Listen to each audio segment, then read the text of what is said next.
Uh, Welcome everyone. My name's Dr. Jess Ryan. I'm a nephrologist. I'm based in Monash at Melbourne, and I'm also proudly the Secretary of the Australian and New Zealand Vasculitis Society. I'd like to welcome all our patients that have joined this webinar. It's the second webinar we've put on. I hope you find it useful. Just be aware we are recording it so it can go up on the website. I ask that everyone remains on mute and feel free to turn your cameras off.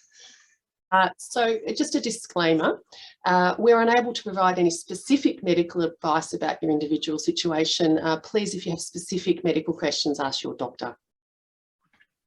So an overview, we've got some great speakers today. We're going to do the first 3 sessions and then have a break. I'll introduce each speaker. Richard and Tony will take questions after the first 2 sessions, however, and we'll also have a question and answer session at the end. Based in Sydney. He has a special interest in large vessel vasculitis, or GCA, that people might have heard of, and he's currently working at the Prince of Wales and Hospital, where he heads up the vasculitis service there. So Tony's going to talk us just about new and emerging treatments for large vessel vasculitis. Thank you, Tony.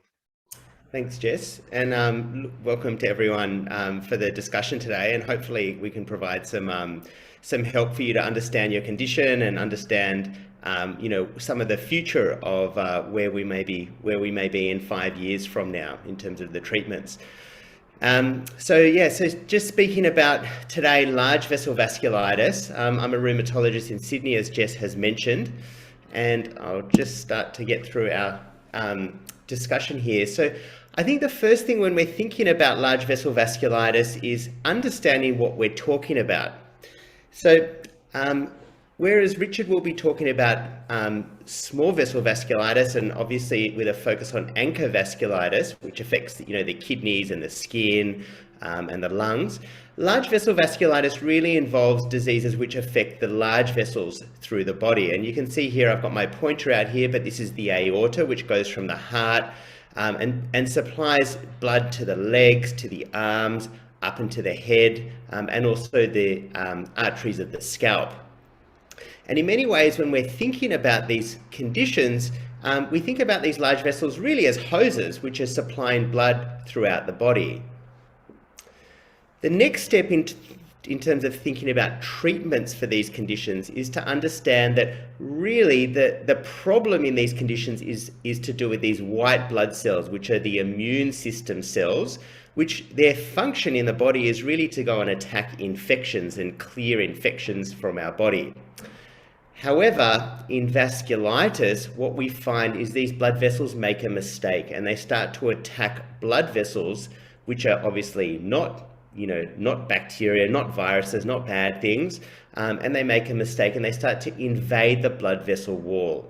And you can see here on this illustration up here, we see the top of the artery here, which is unaffected, and it just looks like a regular hose, I suppose, funneling blood around the body. And in the bottom, we see what the artery looks like in giant cell arteritis, where the white cells have invaded the wall. And what happens then over time is that rather than have normal blood flow through an artery down here, we find that when white cells have invaded it, the artery becomes thick, the walls become thick, and that reduces blood flow.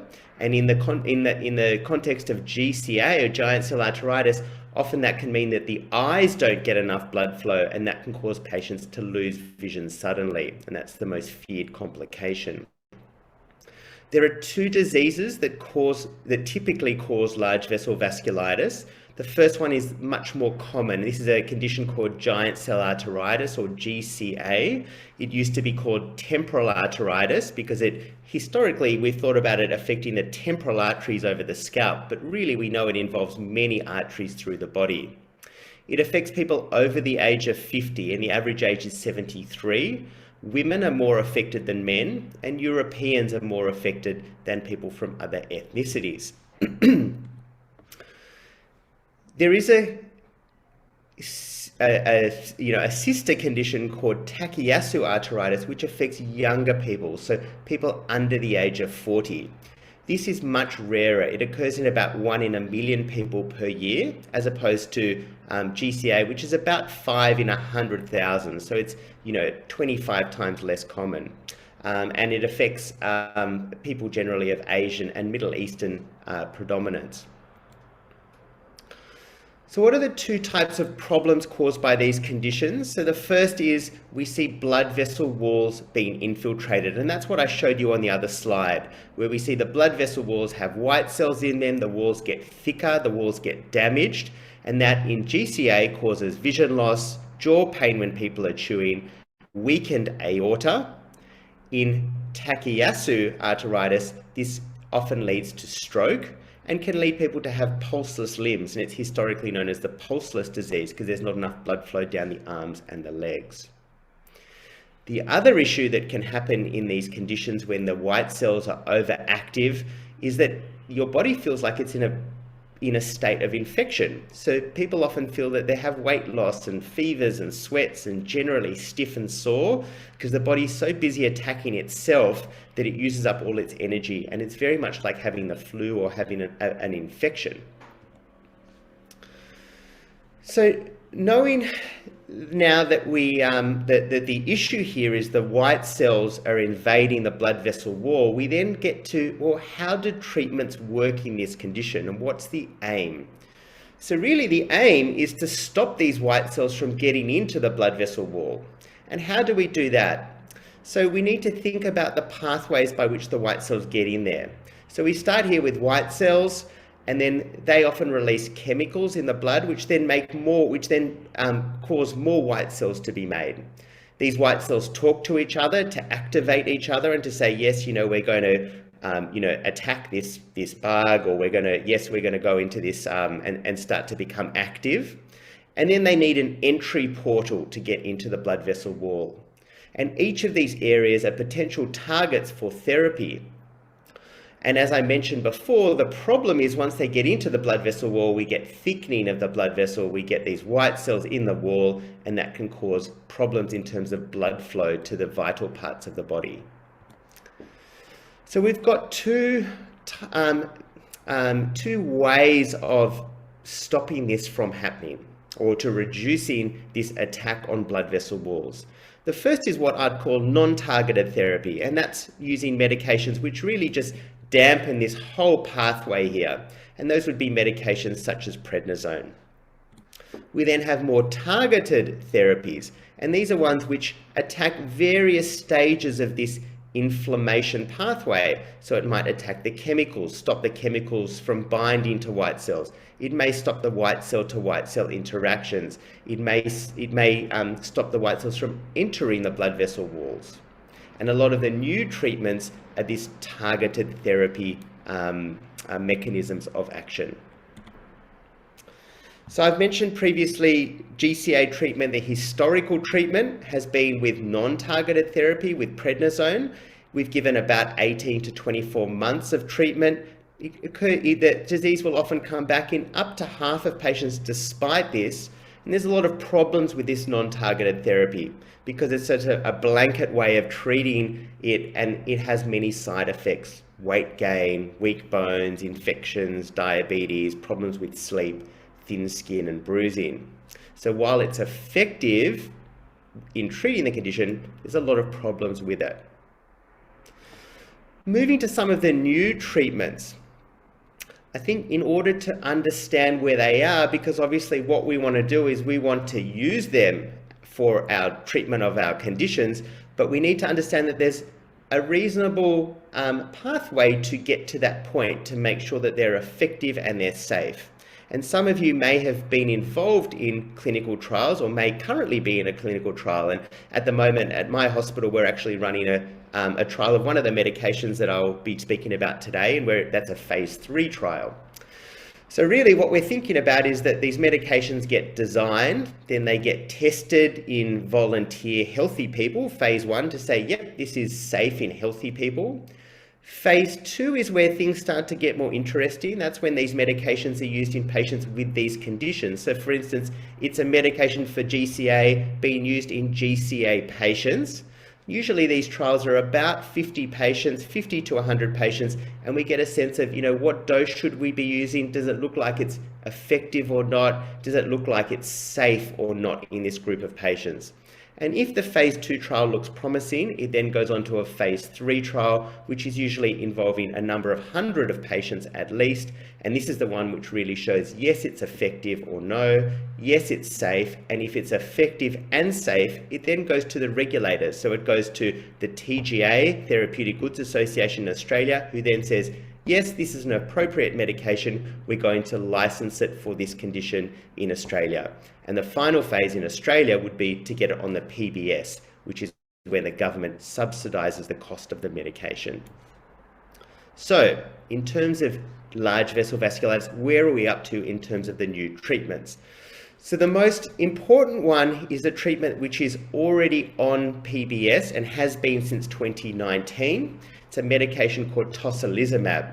It works by blocking this down here. So it's a targeted therapy in this phase of the inflammatory cascade.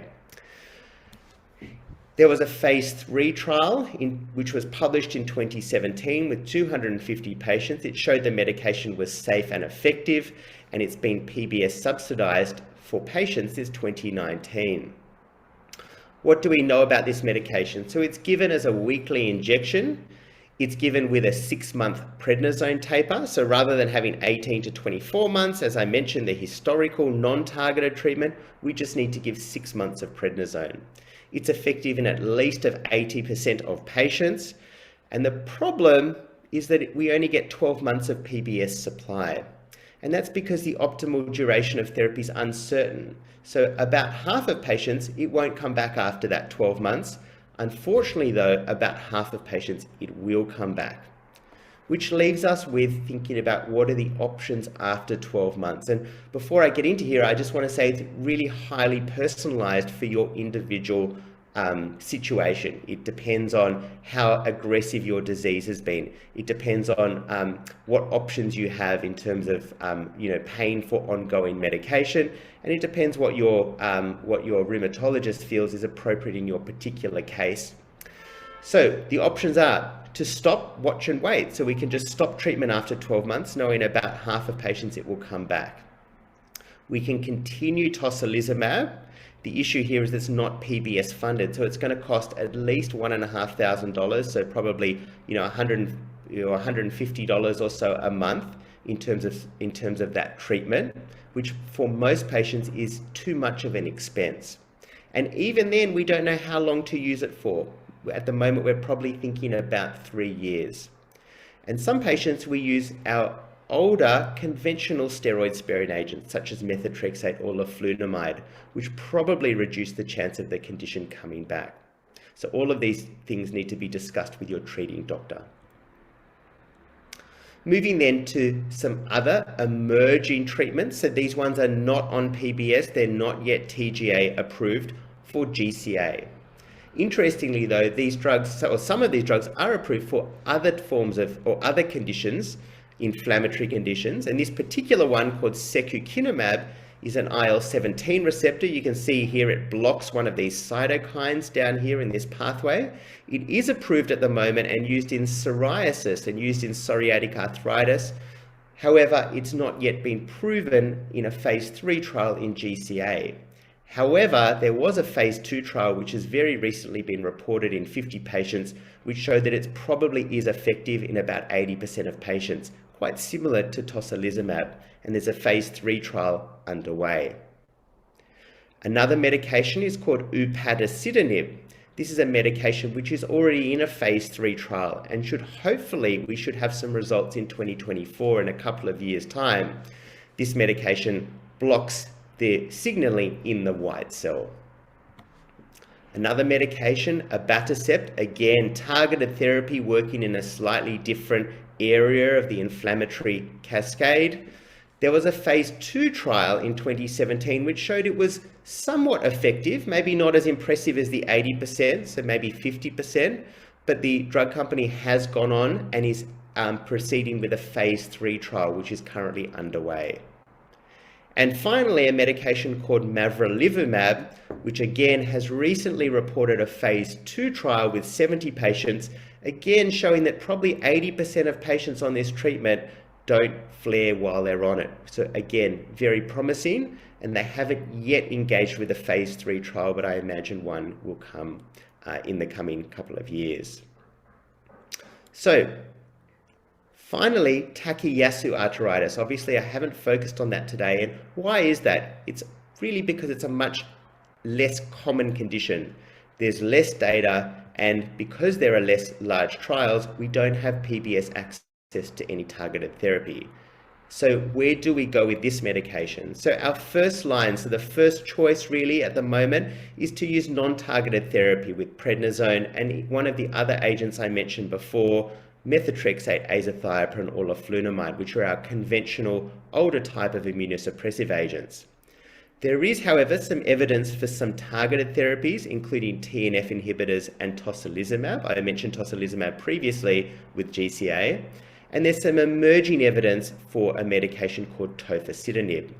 And somewhat promising, these medications are used for other inflammatory conditions, but unfortunately aren't on PBS for Takayasu. So to summarize, in terms of new and emerging treatments, for GCA, tocilizumab is the really important one here. It's effective. PBS covers it for 12 months. We don't quite know what to do after 12 months, and it's very individualized. There are 4 treatments that are emerging and look promising. In Takayasu, we do have some new treatments and some emerging treatments, but none are on PBS at the moment. And I'm going to hand over to Richard, who hopefully has got his Zoom up and running. Thanks, Tony. I'm quite pleased you went first because you've said a lot of the things that I don't say in my talk that would be useful. I just want to remind people who are watching, and thank you for coming, of the website that Jen just has mentioned, and there's quite a significant amount of patient information related material on the website, which has largely been driven by Mark Street, and Mark's patient representative on the board, and he's, I think the Americans would call him a vasculitis warrior or a vasculitis hero. In fact, he's been awarded as such. So I would like to thank Mark for all his work on this and everything else that he does for ANZVASC. Okay, so ANCA-associated vasculitis. This is a small vessel vasculitis. So it's not the only small vessel vasculitis, but it's the one I'll be focusing on today. I'm going to talk about, I'm going to disclose first that I'm funded by the National Health and Medical Research Council, and I also, particularly I get some research support that goes to Monash University from a number of biotech companies. So I'm going to touch on, as I said, ANCA-associated vasculitis, and what you call these diseases, as Tony has mentioned, is a little confusing at times, but it used to be known as Wegener's, or one of them. It was then given an unpronounceable name called granulomatosis polyangiitis, or GPA, but it's also known as microscopic polyangiitis, or MPA. So those are the conditions I'll be talking about today. And I'll be mentioning 3 aspects. One, the fact that we are now going to lower cumulative doses of steroids in this initial induction phase. And secondly, that there may be on the horizon at least a partial replacement for prednisolone. And thirdly, I want to discuss not so much new treatments, but perhaps the way I approach with my patients reducing and stopping therapy and the uncertainties that surround that. This is a paper, this is a slide, a figure from a paper. It was made by Professor David Jane from Cambridge that we wrote relatively recently about vasculitis. Unfortunately, it's behind a paywall, but the link down the bottom does take you to a legal and free version of it that you can't download or print, but you can see. A lot of it's doctor speak and science speak, but we did write it in collaboration and with authors who are consumers and patients. And some of them have told me afterwards they found some of this useful. So this is the way I think Dr. Jane views this.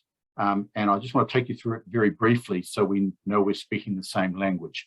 So if you look on the right, we aim to take people in ANCA-associated vasculitis from quite active and often relatively severe disease. We give them an induction phase of therapy, which lasts, usually we have a look at things at 3 months or so. It can last longer. And that often involves relatively highish doses of medication that include prednisolone or prednisolone glucocorticoids or steroids, but also, importantly, need another medication, and typically it's cyclophosphamide or rituximab. So after that, we look at a maintenance phase of treatment, and we don't know exactly how long that has to be, except it's probably different for different people. But at least 2 years, and the studies in France would suggest 4 years is a good idea, except as you would expect, the longer you treat people, the more chance they are, statistically speaking, in a population of having a side effect from the medication. So we aim to maintain what we call remission of the disease quietness and keep that long term.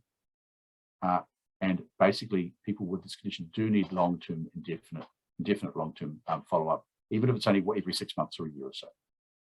So this is off-drug remission, and we hope this doesn't happen, but sometimes it does. You relapse, and significant relapse, people sometimes have to go back on active treatment again.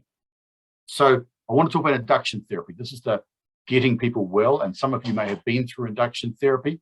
Maybe they didn't call that at the time, but that's effectively what it is. And so what happened in 2018 when a large trial called PEXIVAS result was released and then published in 2020 is effectively the take-home message is we now use about 50% less prednisolone or prednisone than we used to. And that's a significant advance. I'm sorry to show you graphs, but this is, I hope, an understandable graph. This is the dose of glucocorticoids or steroids, and this is the weeks after diagnosis. And this graph represents all the trials prior to PEXIVAS, where people got to go and say, okay, what's the standard of care? What should we be doing in this condition? And these are the doses of prednisolone that was given in the control arms of these trials. So for example, at 10 weeks, people were still on 25 milligrams of prednisolone. At 21 weeks, they were still on 10 milligrams of prednisolone. But after PEXIVAS, a trial of 700 odd people, of which 107 were from Australia and New Zealand, which was great. And thank you for anyone who was in the trial, because it really has changed our practice. We found we could use 50% less steroids approximately, get the same outcomes in terms of rates of remission and improvement in disease, and fewer side effects because we're giving less prednisolone, less infection, and fewer metabolic side effects. And so this here on the right there was actually our version, modified version, just to make it a little patient friendly, of the PEXIVAS protocol, the lower dose PEXIVAS protocol that we used. And you can see that if you sort of weigh 75 kilos or so, you're on 10 milligrams instead of 25 milligrams by week 10 or 11. Okay. So what we did with that, we decided, okay, we've now got a protocol that we know is safe and we know that works for almost everybody. So we give everyone a plan. So if you come with acute ANCA-associated vasculitis to Monash, and many other places will do this too, you say, righto, you weigh 60 kilos or whatever, here's your plan. We fill in that, we give people this form, we fill in the dates, and we say, righto, if everything goes according to plan, sometimes we have to slow it down, sometimes we have to speed it up. But in the absence of further advice, please reduce your prednisolone according to this protocol. And that's an advantage. Some people forget to say things, people forget to ask, especially with COVID, things can be delayed in terms of appointments and what have you. Occasionally, appointments can be missed. So we give people a plan, and I think it's quite useful because people quite like plans, and following that plan usually works. I think probably only maybe in 10% of people we have to change the plan. So I think it's a useful thing, and I think it's something that people should think about. Hopefully, most of you, or all of you who have had ANCA-associated vasculitis won't relapse and won't need this again, but perhaps some of you might. And we think it's a good thing to do, and I think it's an advance overall, this 50% reduction in steroid acutely in this disease. What we don't know, however, is whether we can go lower, and there are some trials being discussed currently, and we've been active in those discussions internationally, and maybe we'll have more to say about that in the near future. Meanwhile, the other question that I want to discuss about induction therapy is there a replacement for steroids? And the answer is, well, maybe, at least in part, at least in acute disease. Prednisolone is very valuable. Prednisone is very valuable, although it's non-targeted, as Tony says, but it has often, not always, but often unpleasant metabolic and infection-related side effects. So we're now going to discuss, no, we're not going to discuss this. I just want to show you how complicated the pathogenesis of this condition is. So we're not going to discuss all this, but I am going to show you, because I think you need to see to understand it, the central issue here. When you get this ANCA-associated vasculitis, you develop antibodies that bind to one of these subsets of immune cells that Tony was talking about. These immune cells are called neutrophils, and neutrophils are kind of the first responders to infection. They go to places in the body with infection and they get on with dealing with infection. So these antibodies that you get bind to neutrophils, one of two proteins on neutrophils, and instead of killing the neutrophil and making it go away or depleting it, it makes these neutrophils, what I say, stiff, sticky, and angry. They don't get through little blood vessels very well. They upregulate proteins on their surface that make them stick to the walls of the blood vessels, and they also get angry. They extrude or throw out their contents, which are quite toxic because they have evolved to kill bugs. And they also make things called free radicals or reactive oxygen species, including small amounts of household bleach. So these things can be damaging if they're not done in the right way. And the problem with one major problem with ANCA-associated vasculitis is these neutrophils are going to the wrong places, stimulated by these ANCAs and other things, and they cause injury to the small blood vessels, not the big pipes that Tony was talking about, but the small blood vessels in the kidneys and the lungs, for example. So why am I telling you all this? I've got in the title of that slide, primed neutrophils, and there is some evidence that there's a second step involved in the neutrophils getting angry and aggressive before or at the time the ANCA binds. And neutrophils express this protein called the C5a receptor, or C5aR, and it helps to activate neutrophils. And this receptor that helps prime neutrophils can be blocked. There are a number of medications that do that, but the one that's been studied the most and studied in humans the most is a tablet called avacopan that is given twice a day. And this is the phase 3 trial. I'm pleased Tony told you about phase 3 trials. So if you didn't know, this is the phase 3 trial published last year of avacopan in the treatment of ANCA-associated vasculitis. And I'm just putting down again, Australia and New Zealand had pretty good representation there. If you're quick, you can see perhaps your hospital may have been involved in this trial. So this was a trial, a phase 3 trial of avacopan for induction therapy of ANCA-associated vasculitis. And the aim was to compare avacopan with a tapering dose of oral steroid, a bit like the one I showed you on the plan after the PEXIVAS trial. And people had to have fairly severe disease, but it could be new or relapsing. It was double-blind and randomized, and what that meant is neither the physicians nor the patients knew what they were taking, whether they were taking avacopan or steroids, except sometimes you can tell when you're taking steroids, but the drugs were unlabeled. It was randomized. In other words, we didn't choose to put someone on avacopan. Anyone who came to the trial knew they got a 50% chance of getting avacopan and a 50% chance of getting the standard treatments. And the key endpoints was, were people's disease quiet at 6 months and 12 months? Very briefly, the top part of this graph shows people receiving active drug. They got the usual treatment, either rituximab or cyclophosphamide, and instead of getting prednisolone, they got avacopan twice a day. Or you got the standard treatment, the kind of treatment that we give people routinely. What happened was that 331 patients equally randomized, and I want to show you this graph. I'm sorry about showing another graph, but it is important. If you think about, for those of you who may have been unlucky enough to have had ANCA-associated vasculitis, the condition often reveals itself even when you get to hospital over a few days. And sometimes people are quite sick. And to get into a clinical trial, it takes somewhere between often 1 to 2.5 weeks. And it was thought, very reasonably so, not to be ethically right to not treat anyone for 2.5 weeks before they got in a trial. So people who had avacopan did get steroids. So this is the avacopan group, and this is the average daily prednisolone equivalent dose they got. So you can see at the start, they still got steroids, and this was tailed down fairly quickly. So this is not a no steroid trial. This is a reduced steroid trial. So what happened? Avacopan was as good as steroids at 26 weeks and possibly better by 52 weeks. I would point out the people who were taking avacopan took it for 12 months. The people who were taking steroids were programmed to take them around 22 weeks. As I said, this is not a no steroid study. The average daily prednisolone dose, it was front loaded, of course, at the start of disease, but throughout the study was 4 milligrams in the avacopan arm. So in other words, a third of what the prednisolone arm were getting. So it was a reduction of steroids by 2/3. There were fewer steroid-associated side effects, unsurprisingly, and the trial recommended longer trials for durability and safety. And where are things now? I point out this drug is not registered for use or licensed for use in Australia at the moment. It has been registered by the FDA in America. It has been registered by the European Medicines Association in Europe, but not in the UK post-Brexit yet. And as I understand it, an application is being prepared to take to the Australian Food and Drug Association. In other words, it may be registered in the next year or so, but then, as Tony mentioned, that doesn't necessarily mean it can be used on the PBS.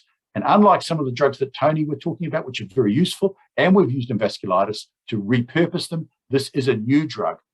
And whether that means the approval process will be slower or quicker, I'm not sure at this stage. Okay, lastly, I want to mention something briefly about maintenance and the uncertainty involved in how long you stay on treatment in this condition. So essentially, everyone's different. And the longer you stay on treatment, generally speaking, the less chance you have of relapsing. However, the longer you stay on treatment, statistically speaking anyway, the more chance you are of having medication side effects. So the aim is to give as little drug for the right time for the individual person. And that's tricky because there's no blood test, no single blood test. There's no even combination of blood tests that will tell us that. So this is my approach. This is the risk of disease, balance up the risk of disease versus the long-term risk of long-term immunosuppression.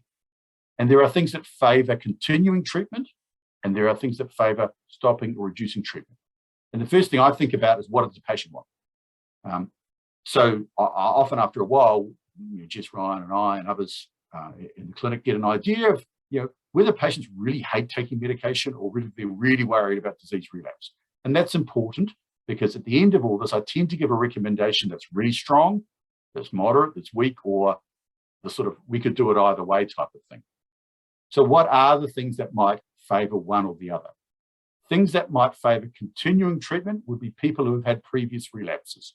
Unfortunately, if you've relapsed once, you're a little more likely to relapse again. In fact, 2.5 to 2.7 times more likely to relapse than if you've never had a relapse. If your ANCA is PR3 type, similarly, about 2.5 times more chance of relapsing than if you're MPO type, which is not to say that people with MPO ANCA type disease do not relapse. They can. So none of these things are sort of a king hitter, a gold standard in itself. If you have an ongoing positive ANCA, you are perhaps more likely to relapse than if you have a negative ANCA. Unfortunately, ANCA titers or ANCA measurements in themselves are not sole guides of treatment in general. We hoped they would be when we discovered ANCAs in the 1980s. Well, I was at medical school, so I didn't have anything to do with discovering them. But when they were discovered in the 1980s, we hoped that maybe we could just measure an ANCA and say, okay, you need treatment, you don't need treatment. It's not that simple. So those are things about the disease. What about the patient? Again, patient preference is really important here. And I would encourage you to talk with your doctors about what you want and seek their recommendations. If someone's tolerating treatment well, I ask people, the disease is quiet now and it's been a year or two. Apart from having to take this medicine, would you know there's anything wrong with you? And mercifully, some people say no, and that's great. So they're tolerating the treatment well, they feel good, versus people who are struggling with the treatment itself. And there may be a number of reasons behind that. Then what about the disease? Has the disease already unfortunately caused some irreversible damage? And how does that play into the risk of relapse? Well, it doesn't necessarily make you more likely to relapse or not. But say, for example, someone's been unlucky enough to have their kidney function down at sort of 40% or so, and they've already got a fair bit of scarring in their kidneys from a previous inflammation due to vasculitis. If it comes back, they've got less to go on. So that would kind of favor a little bit continuing treatment, as opposed to someone who got caught, the disease got caught early, treated effectively, they had a bit of good luck or absence of bad luck, and they're in really good shape. Maybe they could afford a relapse a little more. Again, none of these things are a single, killer, so to speak, thing that makes you decide what's going on. You have to think through things and work with patients in this regard. If there has been very little treatment-associated damage, that would favour continuing treatment. But for example, if you're unlucky, if a person's unlucky enough to have very thin bones, which we're going to hear about soon, then staying on prednisolone might not be such a good idea for obvious reasons. I'm going to finish up there, and I'm happy if we've got time to take questions now or during the break. I'm happy to stay on and take any questions that you might have. So thank you for listening. Great. Thanks, Richard. I'll get you to stop sharing slides, and Tony, I'll get you to unmute. There is a question. I might give it to you first, Richard. Are blood markers, CRP and ESR, the only way to monitor if treatment is being effective? Short answer is no, because there is actually no way of monitoring effectiveness of treatment. I think you have to remember that CRP and ESR are generalized measures of inflammation. And in the community, for example, a high ESR and CRP is more commonly associated with infection than any form of vasculitis or other non-infection related inflammation. So that's the first thing. They can be confusing. Are they the only way? I think it's a little reassuring to see if the ANCA improves. If you have distinct organ involvement, some blood tests related to the function and urine tests, for instance, the kidney, related to the organ is also very important. However, they're all different. So, for example, if you've got a kidney problem, the lowest protein leaking you're going to get on average takes 13 or 14 months to reveal itself. So all these things are imperfect. And what we'd like to be able to do is have predictors, much better predictors of response, and much better predictors of who would relapse and who won't to start off with. And that would make everyone's particular patients' lives a lot easier. I'm not talking about my life being easy, it's yours, that's important. So really the answer is yes and no. Yes, in that they're very useful. If they're going down, that's a good thing. But it's really important that you and your physicians and carers and clinicians take things as a package. It's further trickier because sometimes it's hard to work out what's medication side effect, what might be an infection, or what might be disease activity. And these are some of the challenges that I'm sorry to say that we still face in vasculitis today.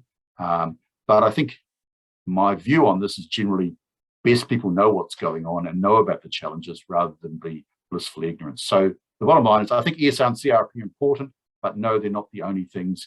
And the things that are important might be different in different people, what form of vasculitis they've got and what form of organ and tissue involvement they have. Yep. Tony, how useful is ESR with monitoring response to treatment in large vessel vasculitis? I think CRP is probably a better marker than ESR, but the combination of the two is pretty useful, probably more useful in large vessel vasculitis. In general, if the markers are normal, in the normal range, then it's unlikely that the disease is active. I think the alternative is to say that if the markers are slightly elevated, or highly elevated, often we do need to make sure it's not something else. As Richard has mentioned, it's not an infection that's driving it. But I think they are more useful in large vessel vasculitis than in ANCA-associated vasculitis because we don't have a particular organ that can be active with normal markers, which can occur in ANCA vasculitis. Okay. One question for you, Tony. So you mentioned a lot about clinical trials. How do patients hear about clinical trials? How do they get involved in clinical trials? So it's a good question. So clinical trials are centre specific. So the drug company will reach out to a number of centres that they know run clinical trials and often see whether or not that centre is able to support the trial. And then that centre will often reach out to their patients who may be appropriate to say, look, there's this trial that we're part of at the moment. Would you be interested in being part of it if you qualify for it? I think if you are interested in joining a clinical trial, the best person to talk to would be your treating doctor and say, look, do you think a trial would be appropriate for me? And if that's the case, then your treating doctor could reach out to a centre that they know in their city or their town, which does run trials, and find out if there's something that's appropriate for them. Right. Thanks. Thanks, Tony. Yes. So one of the things with the ANZVASC registry is we're hoping that if we can get this running, it may take a number of years to get lots of units on board, is that one of its functions, it will help centres identify patients who are useful for clinical trials. That's the first thing. And secondly, Tony's right, much of the trials activity comes from industry-sponsored trials. We have a new medication, but there are also what we call investigator-sponsored investigator-initiated trials that are national and international. So PEXIVAS, the one I talked about, was actually an investigator-initiated trial, and that's changed the way we treat people. In contrast, the Avacopan complement inhibitor study was an industry sponsored trial. But I actually agree with what Tony says at this stage. we would like to have a better way of engaging multiple centres in clinical trials. It's a challenge and a work in progress. Yep. All right. Well, thank you, Tony. Thank you, Richard, for some fantastic talks. Tony has to head off, but I think Richard can stick around for the Q&A at the end. Yep. Thank you. All right. So next we've got Dr. Eleanor Toll. There's Eleanor. Hi, Eleanor. So Hi. Eleanor's a consultant endocrinologist working across Alfred Health and Monash Health in Melbourne. She's previously completed a PhD investigating the effects of type 1 diabetes on bone and reproductive health. And her clinical and research interests are in musculoskeletal health, diabetes and obesity. And these are all very common problems. And she's going to talk to us today about the really important topic of bone health. Thanks, Eleanor. Thank you. So I'll just share my screen. Put that in slide mode. Okay, hope you can all see this. Perfect. Thank you. Thank you. So thank you, Jess, for the introduction. It's a great pleasure to be able to give this talk today. So I have no disclosures. Okay, so first of all, I want to start with what bone is. And bone is living, breathing tissue. I would probably call it an organ. Because bone has got its own blood supplies, it's made up of lots of cells, and it does secrete chemicals or hormones. Now, these diagrams are very complex, but I just wanted to show you that, you know, when you look at bone, so this is a femur or a hip bone, and this is surrounded by a very hard shell called the cortex. It's also called compact bone, and this hard shell here is to protect from fractures, and within this sort of inner compartment you can see this sort of spongy area, and this is called spongy or cancellous bone. And what it does is it's a really good shock absorber, so it helps to withstand forces when we run, jump or hop. Now, looking deeper into the different layers of bone, you can appreciate that you know, there's different types of cells, as well as a really robust arterial supply into bone. So bone needs a lot of blood, and there are lots of different cells that we can also see that make up bone. There are lots of bone cells, but the two most important bone cells that I want to talk about are the osteoblasts. So these cells are sort of like, you know, your bricklayers. So they help to build bone. And then you have the osteoclasts here on the right. And these cells are like excavator cells. So what they do is they eat away and they take out bone that is old, and the old bone then gets replaced with new bone. So really, our bones are constantly being renewed, and the skeleton that you were born with is not the same skeleton that you have now. And this is because of a process called remodeling, and new bone is constantly being formed to replace the old bone that's broken down. And this process is really important to maintain strong and healthy bones. So if you only had old bone and this wasn't renewed or rebuilt, then you would end up with really brittle bone over time. So this process is really crucial to ensure that we have strong bones. Now, things can go wrong, unfortunately. So when you have more bone loss or bone breakdown, then you can build new bone. Then what happens is you do end up with a net bone loss. So this leads to loss of bone mass, which is you know, a risk factor for osteoporosis. So on the right picture, this is a cross-sectional area of spine bone or vertebral bone. And you can see in this picture here that this is normal bone. So remember we talked about the hard outer layer, the cortex. You can see here, and that sort of middle spongy layer or spongy bone, this is what normal bone looks like. Now, when there is too much bone loss, so the excavator cells are busy digging out big holes and there's not enough bricklayers to put down new bone, this is what happens. So you end up with lots of big holes throughout the bone. And this is what is known as osteoporosis, which in Latin also means porous bones. So you can see that compared to normal bone, there are lots of big holes in the osteoporotic bone that can weaken the bone structure and make it less resistive to forces, increasing the risk of fracture. So putting all this together, what is osteoporosis? So it is a progressive bone disease, which leads to weakening of the bone structure. And because of that, it increases the risk of fracture. And these fractures usually occur in the hip, in the spine, and in the wrist, or any other sort of long bone in the body. Unfortunately, with osteoporosis, there are no warning signs. In contrast to osteoarthritis, there is no pain. You don't get any symptoms until a fracture occurs, and then you get, all the symptoms of fracture, which is, pain, swelling, and loss of function. So it's really important that we screen for osteoporosis, diagnose it, and treat it early. So osteoporosis is really common in Australia. There are over 1 million Australians who suffer from osteoporosis, particularly in those aged 50 years and over. About 2/3 either have osteoporosis or osteopenia. And osteopenia is also a condition where bone is weakened, but it's more a pre-osteoporotic condition. And you can see here that, over nearly 200,000 fractures occur every year due to osteoporosis.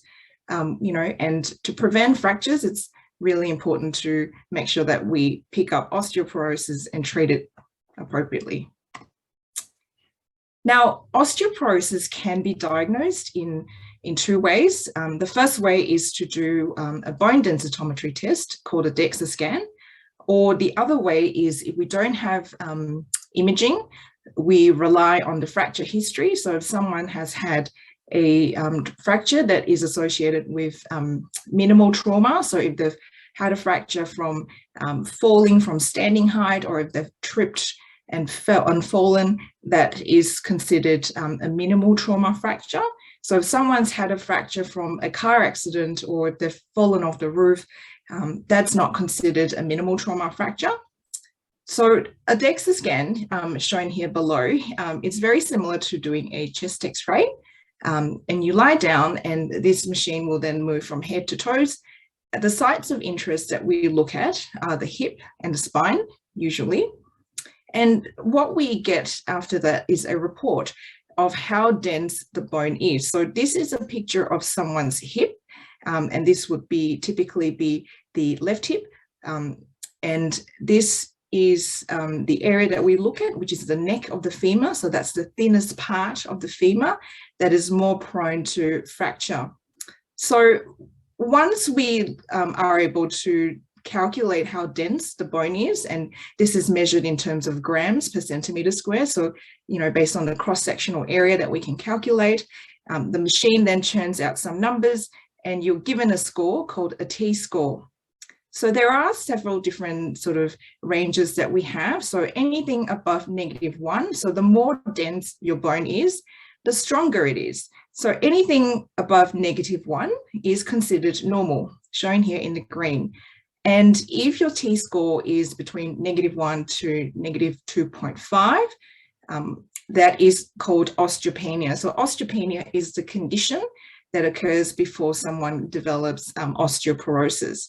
Now, needless to say, if your T-scores are under -2.5, that's in the red zone, that is considered to be osteoporosis. So the more dense your bone is, the stronger it is. And conversely, the less dense your bones are, the weaker it will be. So this is an 80-year-old person who has a T-score of -3. So this person has osteoporosis. Now, here are some of the common risk factors for osteoporosis, which I will touch upon. So being female, unfortunately, is a risk factor for osteoporosis.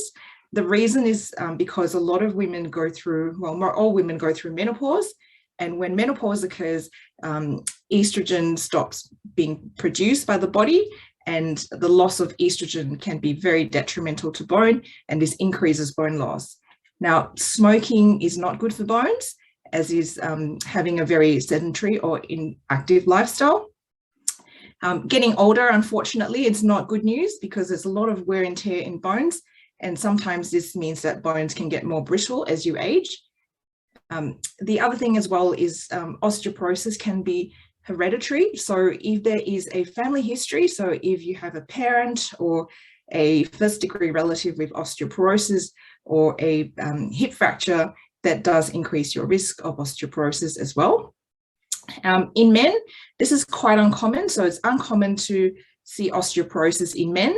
Only about 1/4 of patients with osteoporosis are men. So the most common cause for this would be to have low testosterone. So we need to screen for that. Now, alcohol, smoking, being of very low body weight and being deficient in calcium and vitamin D are also not good for bones. So bones are really comprised of calcium, and to absorb calcium, you need vitamin D. So the more calcium you get in your diet and the more vitamin D you have to help absorb the calcium, the stronger your bones will be. There are other medications and medical conditions that can also increase the risk of osteoporosis. So we've talked a lot about corticosteroids, such as prednisolone, in the previous 2 talks, as well as medical conditions that can lead to bone loss, such as vasculitis. So this is really an emerging sort of area. It's been shown that autoimmune disease, including vasculitis, can really also be a significant risk factor for bone loss, and that is because of the inflammation that occurs in the disease itself that can also affect bone. So to put it all in context, for the purpose of this talk, I want to talk a little bit about how vasculitis can affect your bones. So we know that the hallmark of vasculitis is inflammation, and this whole inflammatory process leads to the production of these proteins or chemicals that you've heard called cytokines. And the cytokines trigger these pathways that can lead to increased bone destruction. So cytokines can lead to more bone loss. Now, we also talked about treatment of vasculitis, typically with glucocorticoids such as prednisolone, and this can reduce the inflammation that is associated with vasculitis. However, the effect of these glucocorticoids are that it can also lead to bone loss. So this is a bit of a paradox where, you know, it's important that you receive treatment with glucocorticoids to dampen the inflammation from vasculitis, but unfortunately the treatment itself can also be detrimental to bone. So again, it's a hard situation, but, you know, we would often recommend that, you know, the prednisolone needs to be given to treat the underlying condition, and then we can look at other therapies to help prevent further bone loss. The other thing as well is vasculitis is what we call a systemic disease, so it doesn't just affect one organ. Usually the consequences of vasculitis are very widespread, so other organs such as the kidneys can be affected, and in this case, when the kidney is affected, it does lead to reduced absorption of calcium and vitamin D. And calcium and vitamin D is really important for strong, healthy bones, so that when this happens, you know, you're more prone to having more bone loss. So I've done this diagram here to sort of show you, you know, sort of schematically, how inflammatory disease such as vasculitis can, you know, directly lead to increased bone destruction. So it increases the osteoclast activity. So remember, we talked about the osteoclast digging up bones. So you're digging up, you know, large holes in the bone before it can be filled. And then the prednisolone itself also can lead to increased bone destruction. The other thing is kidney disease, having, you know, significant weight loss leading to low body weight as a result of the condition, and just, you know, having reduced mobility because you're not feeling well can also lead to a state of reduced bone formation. So taken together, when there's increased bone loss and reduced ability to build new bone, this can then mean that there is a net effect of bone loss, and this may lead to osteoporosis. So just a little bit about the treatment of osteoporosis. There's a few ways to treat osteoporosis or low bone mass, but that often depends on the severity. And typically it's important to, you know, get a DEXA scan or a bone densitometry scan to evaluate how dense your bones are before we talk about treatment. In terms of conservative treatment, that's usually reserved for people who have normal bone mass. So if the DEXA scan shows that you've got normal bone mass and your bones are otherwise strong and healthy, we would then recommend just conservative treatment with vitamin D and calcium supplements, weight-bearing exercise. So weight-bearing exercise are really good for bone because the more weight that you can put on your bones, the more this will stimulate the bone building cells to work. So the more weight you put on bone, that will increase more bone formation. Whereas the opposite is true. If you don't exercise or if you don't put weight on your bone, if you're immobile for a long period, this can lead to bone loss. And the other thing as well is to make sure that, if you are at risk of falls, that you do use gait aids to prevent falling over. We can obviously give lots of medications to treat bone loss, but if someone has a very high falls risk or if they're falling over very often, this will also increase their risk of fracture. In terms of medical therapy, so we've got quite a few options at the moment. You would have heard of something called bisphosphonates, and these can be administered either as a weekly tablet or a yearly infusion. We've got Prolia. Prolia is a 6-monthly injection that can be done with your GP, so that's pretty convenient.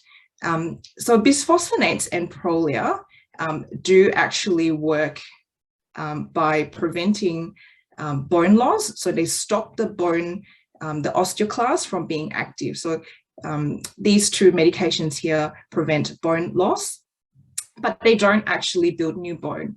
So the anabolic agents or bone building agents are the ones that can stimulate bone building and possibly also prevent or slow down bone loss. However, these agents are extremely expensive and they are reserved for people with very severe osteoporosis only. So finally, I'd like to talk about what you can do to improve your bone health. So the first thing is to make sure that you're getting enough calcium in your diet. So these foods here on the right are examples of foods that are rich in calcium, such as yogurt, milk, cheese, sardines, spinach, and nuts. So important to ensure that you have about 2 to 3 serves a day. So one serve would be, a glass of milk or a slice of cheese, etc. If you are vitamin D deficient, or if you do live in Melbourne, where I'm from, then you're probably going to be vitamin D deficient during winter. So I would suggest getting your vitamin D levels checked, and if these are low, you should start on vitamin D supplements. And then the third thing is to do some weight-bearing exercises.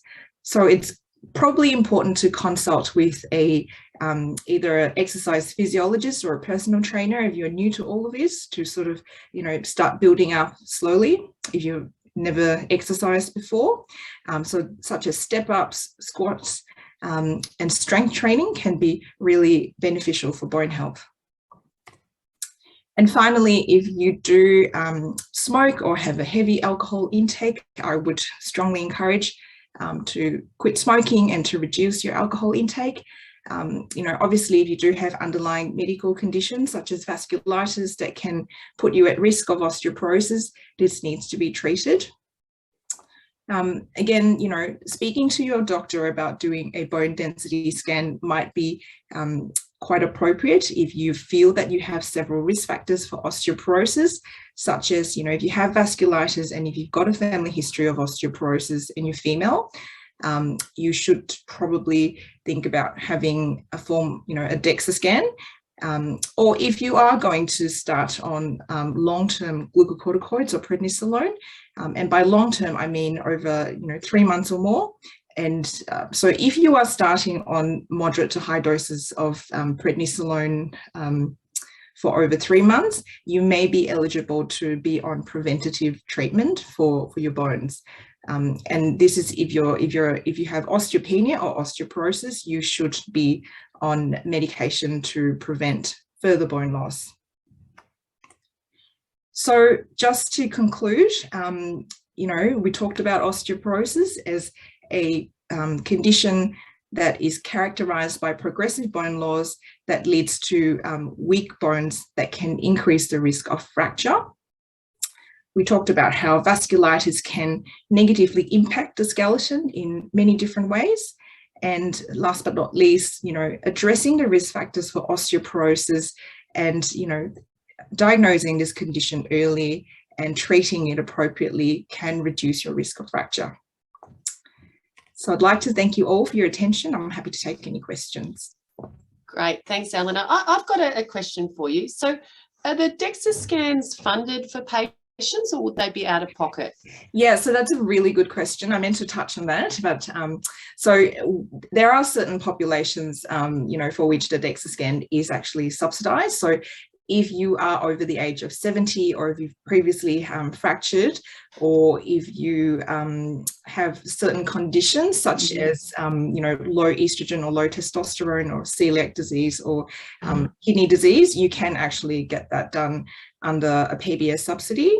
Otherwise, you can do it privately. I don't think it's too expensive. I think from memory, it would cost anywhere between sort of $50 to $100. The good thing about the DEXA scans is not something that you need to do regularly. I probably do it once every 2 years. So, it's not a huge cost, even if you had to do it privately, but I agree there should be more subsidies, especially for people with vasculitis and other autoimmune disease.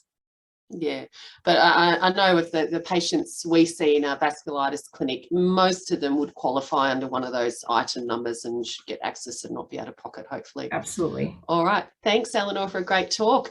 I'll just stop sharing there. So next we have a talk from Dr. Uli Zia, who's an infectious diseases physician at Monash Health. He works in our infection and immunity service. He's recently come back from Darwin, where he completed his training, which would have been a fantastic place to do infectious diseases training.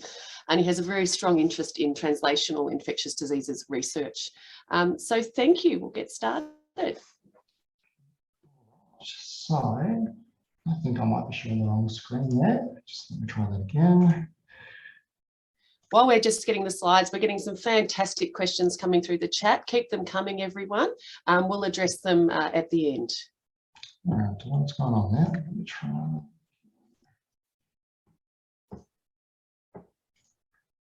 So if you just share that view again, if you didn't just play once you're shared, maybe we give that a try.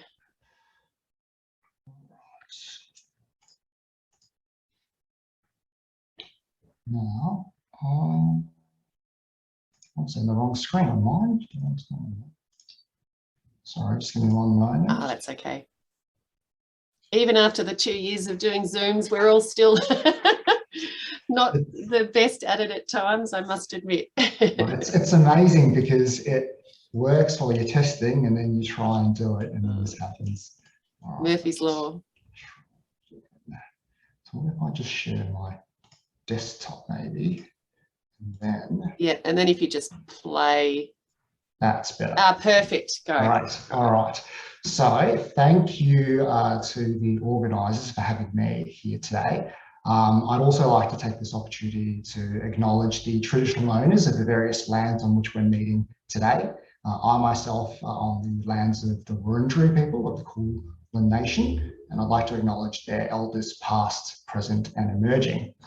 So today I'm going to be speaking about infections and vaccinations in people who are immunocompromised and in people with vasculitis, as this is a really important part of the overall care of people with vasculitis. So I have no disclosures.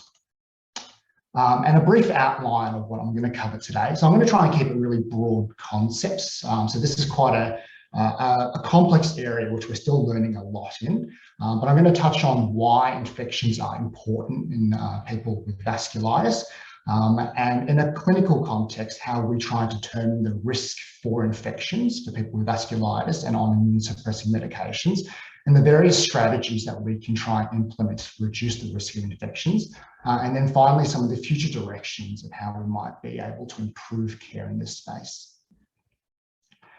So why are we speaking about infections?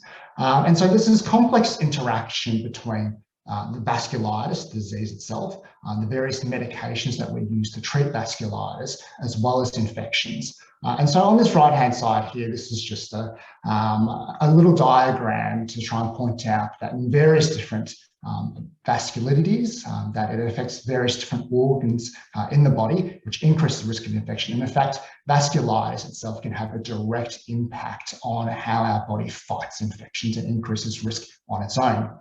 Of course, we give medications which suppress the immune system as a way to fight the vasculitis. As we heard earlier, vasculitis is related to an abnormal immune response to various parts of our own body. And so these medications which we use to treat vasculitis reduces our immune system and increases our predisposition to infections. But infections in itself has an interaction the other way as well. So we know that infections can trigger flares of vasculitis. People who develop infections may need to have some of their medications withheld, which once again interacts in this sort of cycle. And so what type of infections do people with vasculitis and immune suppressing medications get? Well, I'd like to emphasize that most people are completely fine with these medications. It's not all doom and gloom. And also that common infections are common. And so we often hear about these unusual opportunistic infections that people get. But, things like the common cold are common, skin sores are common. And so just because you have vasculitis and on these various different medications doesn't mean that you can't get infections that other people get as well. But of course, because of the vasculitis and the medications that we give, there are a risk of opportunistic or unusual infections. And this may be reactivation of infections that we all have, which normally lie latent and don't cause any problems. Or this could be acquisition of various bacteria or fungi or viruses from the environment, which normally don't cause disease, but because of the lower immune system can cause illness. And of course, because of the exposure that people with vasculitis have to the healthcare system and to the hospitals, there is an increased risk of drug-resistant infections as well. And so this is where I work and some of our other speakers work at the Monash Medical Centre. And we have a special infection and immunity clinic. And I think in other places around Australia and New Zealand, there are similar clinics where we see people with infections. We also see people who are leading up to receiving some of these immune suppressing medications to try and optimize and reduce the risk of infection as much as possible before we really drop the immune system to try and treat the vasculitis. And so how would we measure immunity to try and determine the risk? Unfortunately, there isn't a gold standard one test or one size fits all answer for this. And so we look at various different inputs and outputs for every person. And so we may look at various medications, so tablets or infusions that you're taking for your vasculitis, as they each have different effects on the immune system and increase your risk of infection in different ways. We may look at the activity of your vasculitis. As I mentioned before, we know that with increased activity of your vasculitis, that in itself can increase your risk of infection. And we may look at what various infections you had leading up to this, as we know that that can be a surrogate marker of how the immune system has been affected, as well as some infections themselves can increase the risk of other infections. We may do some blood tests to look at the levels of various white blood cells in your blood. So a neutrophil or other lymphocytes are two different types of white blood cells that make up our immune system. And we can use these as surrogate markers of how strong the immune system is. We also can look at antibody levels, which I'm sure everybody's heard of in the context of the COVID vaccines or other vaccines, as other markers for how well the immune system is working and your risk of infection. And we try and put all of this together to try and come up with an estimate for risk. Going into a little bit more about the various parts of the immune system and how various different medications may affect them. If we start on the left-hand side here, so these are antibodies, which are molecules or proteins that are in our body, which help fight various infections, particularly ones which are coming from the external environment. And so we know they're important for fighting bacteria and viruses, particularly in the respiratory system. And so having low levels of antibody from medications such as rituximab, which some of you may be on, may increase the risk of some of these respiratory infections like pneumococcal pneumonia, which is a bacteria that's a common cause of pneumonia. In the middle here, we've got adaptive cells or T cells or lymphocytes. And these are sort of the nerve center or coordinate the immune system against various different infections, particularly viruses or fungi. And they may be infected by medications such as mycophenolate And then on the right-hand side, these are what we call neutrophils, or first-line immune cells. So these are the cells which often goes first to the place of an infection, and they're particularly important for fighting many bacteria or fungi. So for example, staph bacteria, which live on the skin and can cause cellulitis. You'll notice here that I've put prednisolone and steroids across all of them, as this has wide-ranging effects across the immune system. And we've heard from some of the previous speakers about the risk for infection with prednisolone. And as we learn more, we found that high doses of prednisolone over prolonged periods of time appear to be one of the highest risk medications for infection. Some of you may be on some of these new medications which we're introducing to treat vasculitis. As we heard earlier, many of these medications are going through trials. As we learn more about these medications, we'll learn more about their effects on the immune system and various different infections which they may increase the risk for. Now, moving on to how we may be able to mitigate some of this risk. Prevention is always better than cure. And so there are various different things which we may look at to try and reduce the risk of you getting some of these infections. And you can broadly break these down into screening, which we do to try and pick up some infections which may be latent or asleep or subclinical, and try and treat those or mitigate some of those risks. Vaccinations to try and prevent getting some of these infections. We may, in some people, give medications or prophylaxis or antibiotics to try and prevent some of these infections, as well as behavioural factors are important as well. So for example, heading into winter, we know there's a lot of flu, and of course COVID is still going around. And so for people with the most suppressed immune systems, behavioural factors like wearing a mask in crowded areas are still really, really important, and they're very simple things to do. In terms of screening, so for example, this is something that we do a lot in our infection immunity clinic. We look for silent or latent infections, such as the hepatitis viruses, or for people who are born overseas, tuberculosis. We may do things like blood tests or a chest x-ray for things like that, to try and pick up some of these latent infections, where if people are on higher doses or particular immunosuppressive medications, which increase the risk of these, we may try and give some prophylactic medications to prevent them from becoming a problem or prevent them from reactivating. We may only screen once at the start of treatment, or for some people who with certain conditions, so for example, people who may need to go on to have kidney transplants because of kidney involvement from the vasculitis, they may receive some more intensive monitoring over time.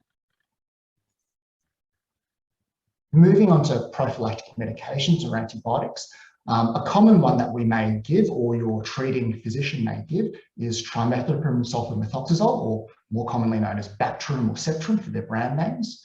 And that, for example, can reduce the risk of a particular type of fungal pneumonia.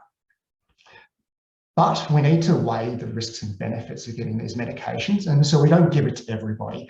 So as we know, antibiotics can cause gastrointestinal side effects. They can increase the risk of selecting out more resistant bacteria, which can be more difficult to treat down the line. And so we'll often be guided by the dose and duration of the immune suppressing medications you may be on, or the particular ones that you are taking, as well as some of the results of the screening tests. So for example, if we detected exposure to TB, we may give TB medications, whereas if you haven't had exposure, we of course wouldn't give those.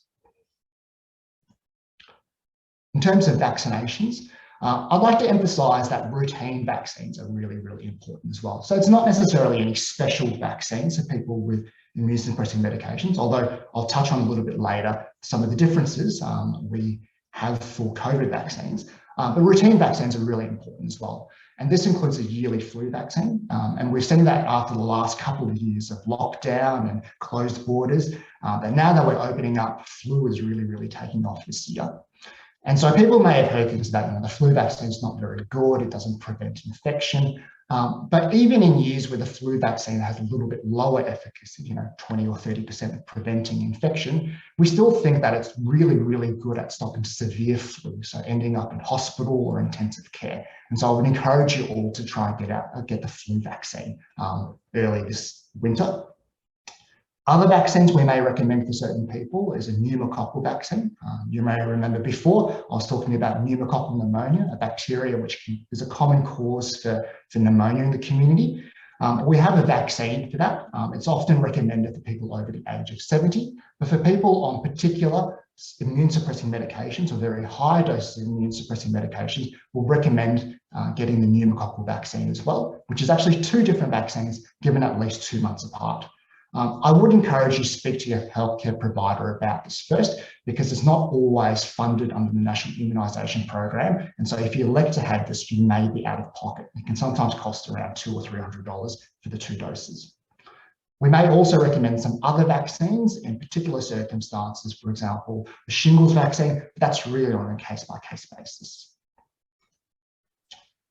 I'd also like to point out that not all vaccines are equal. So most of the vaccines that we recommend are very, very safe, and we would recommend getting them even in the setting of the vasculitis and immune suppressing medications. However, a small number of vaccines are what we call live vaccines. So they're the actual virus or the pathogen that we've tried to attenuate, to make weaker, to give a vaccine for. But when people with lowered immune systems, they can actually cause disease they're designed to prevent. And so, for example, this is a little excerpt from a TGA warning that was published on the Victorian Department of Health website about one of the shingles vaccine, which is a live vaccine that can cause severe disease in people who are on immune suppressing medications. So some of these vaccines, and this is not an exhaustive list, includes one of the shingles vaccines, Zostavax, the measles vaccine, and one of the Japanese encephalitis vaccines as well. Just quickly touching on COVID. Sometimes I feel like we're chasing our own tail for COVID with how quickly recommendations and the data is changing. But I thought I'd just try and give a little bit of a summary about COVID in people with immune suppressing conditions. So we know that people on immune suppressing medications, people with vasculitis, are at higher risk of getting COVID and higher risk of getting severe disease, and particularly people on rituximab, because we think the antibodies are important for clearing the infection. And conversely, people with immune suppressing medications also have lower vaccine responses, which is why there have been recommendations for extra doses. Now, so what can you do to try and prevent yourself from getting COVID or from reducing the risk of getting severe COVID?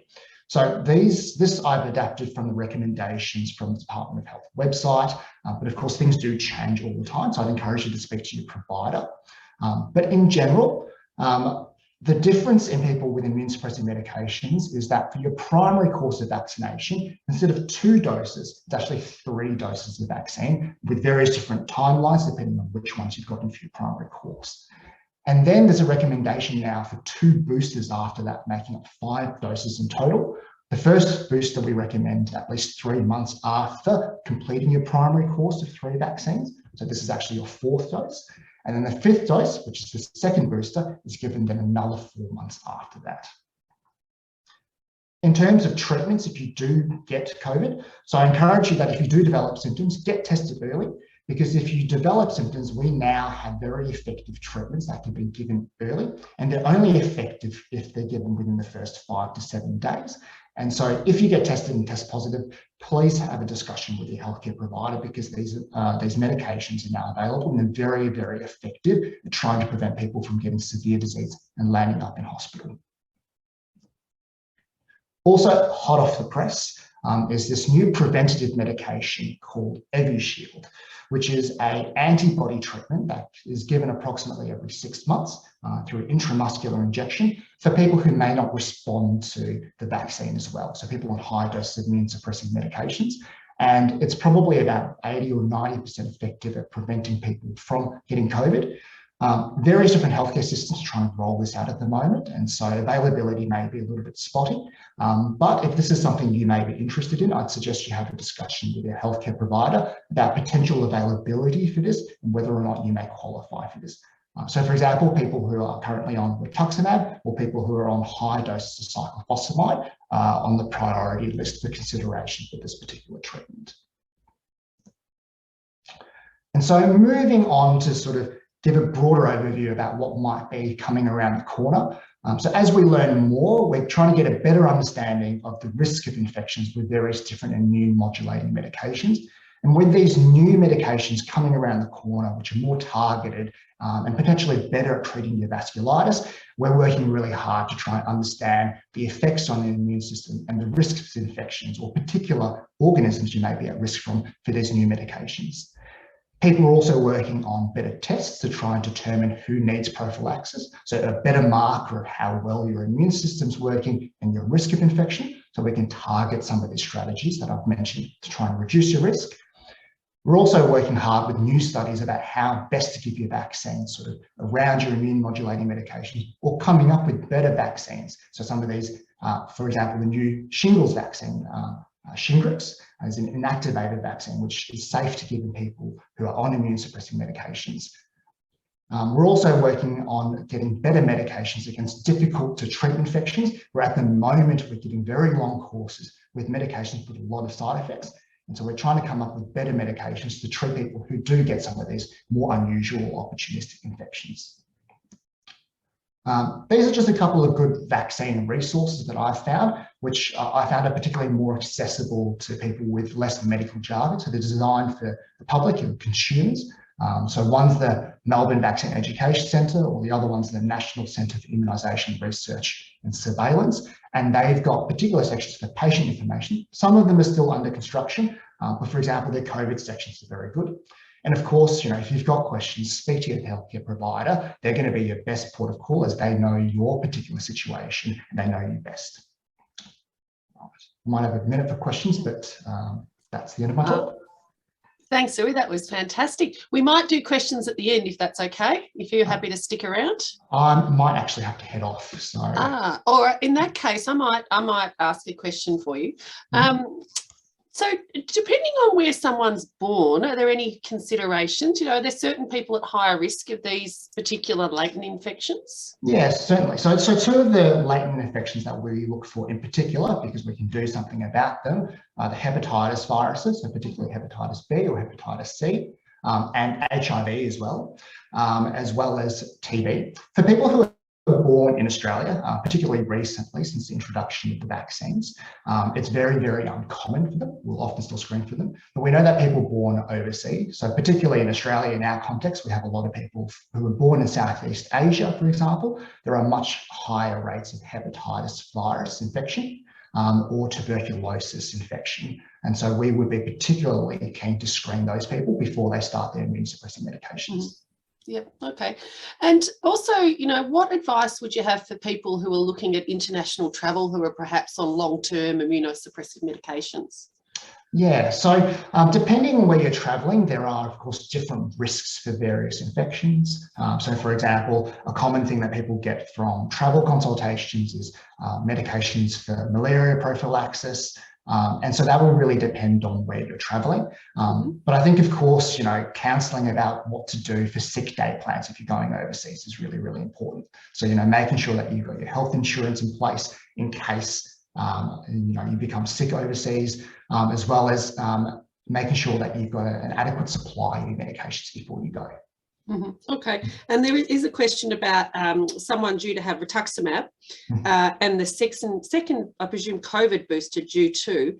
Is there a minimum time to have the rituximab or the vaccine? What would you recommend about timing of these things? I know it's quite hard. Yeah, that's a very difficult question, and there's an active area of research about what to do. We know that rituximab is one of the medications that particularly affects your immune response.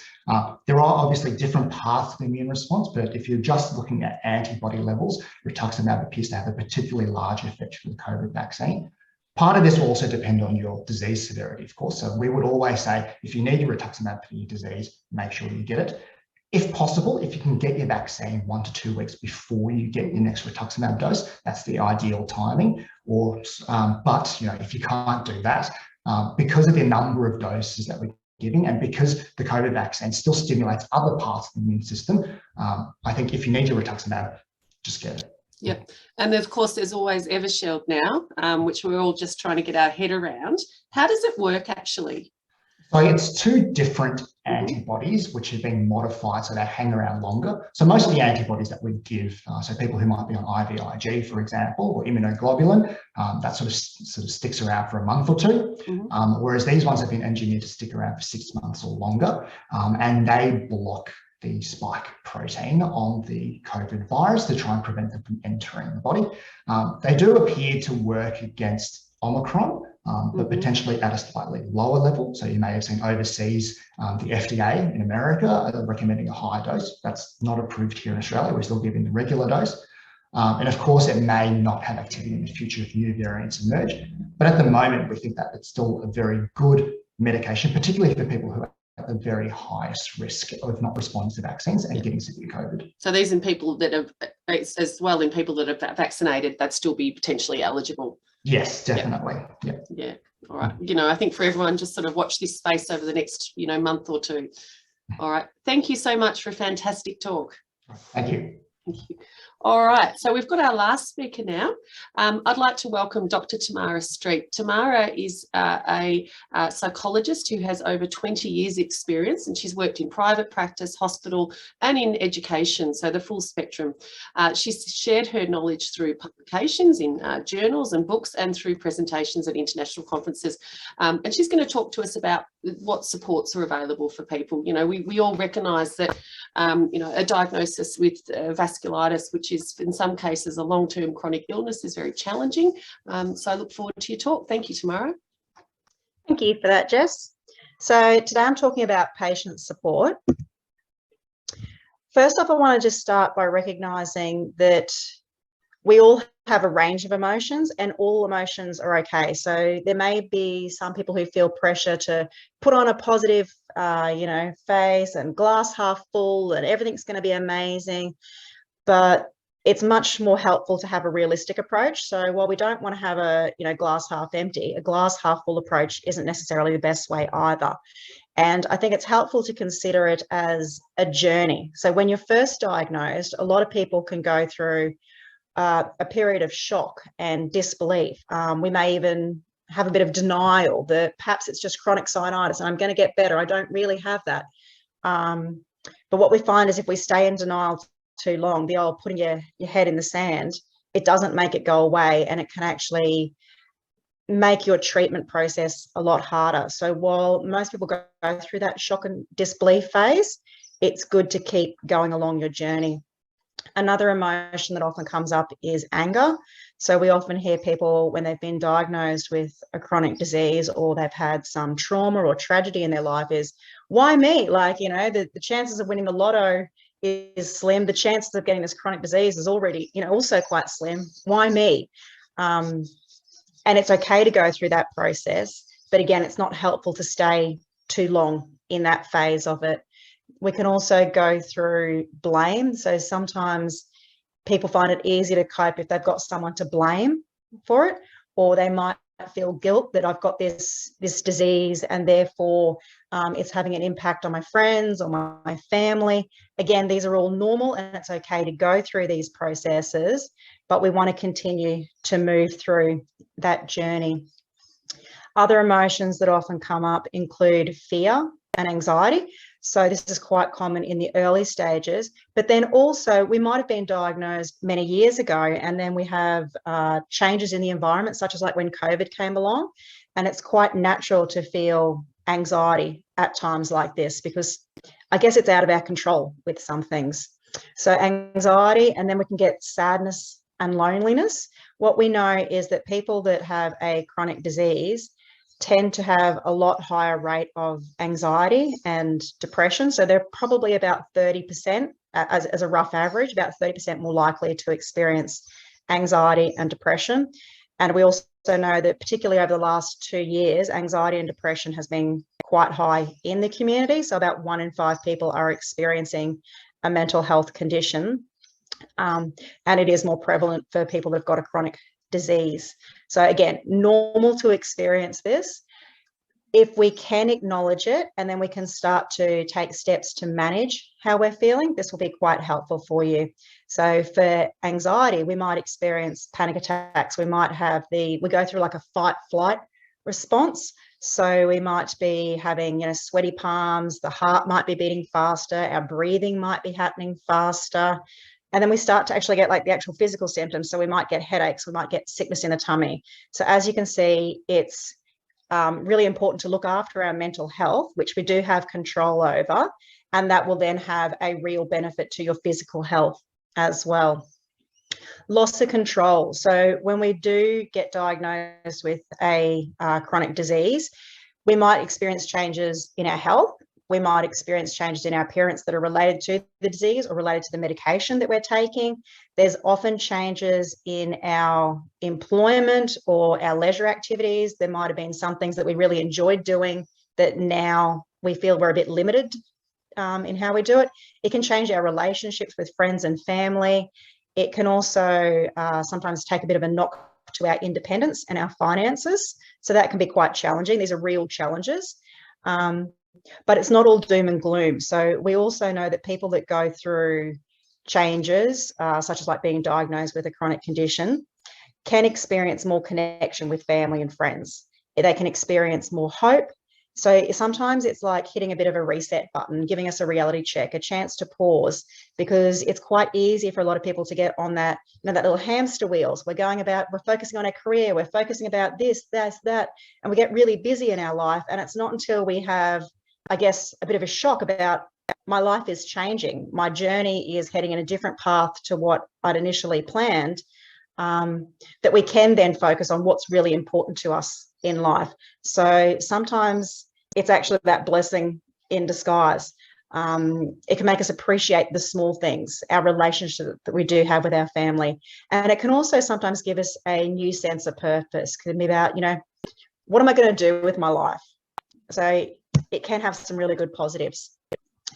Something I really want to stress is focusing on what you can control.